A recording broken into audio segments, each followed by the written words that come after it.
Texas House Bill 372 up for discussion again next week. The bill would allow for the state to monitor and limit internet access for sex offenders. It's expected to pass on its third reading Monday and make its way to the Senate. Action 4's Ashley Custer has more on this.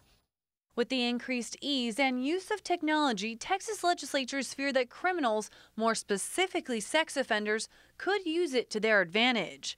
That's why Texas Representative Debbie Riddle drafted a bill which would allow for Texas to monitor and limit internet access of certain sex offenders that have been released on parole. If you've got kids, it's very, very important to understand that.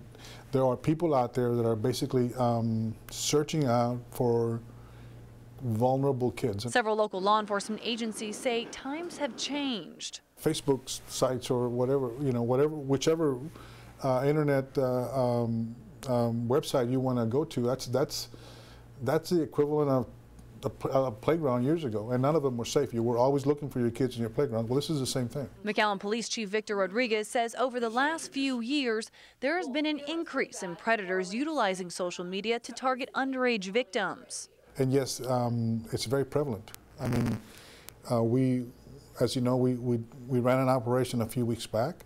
Within 4 days, we had 5 people in custody. And this is just us in McAllen.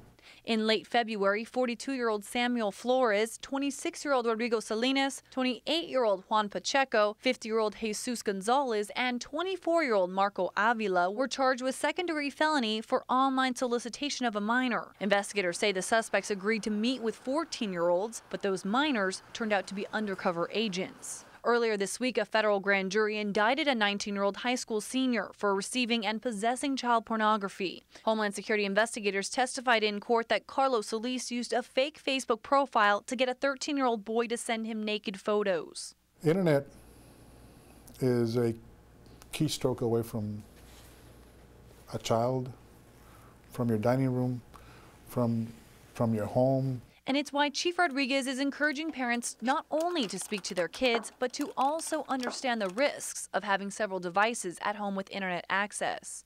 In McAllen, Ashley Custer, Action 4 News.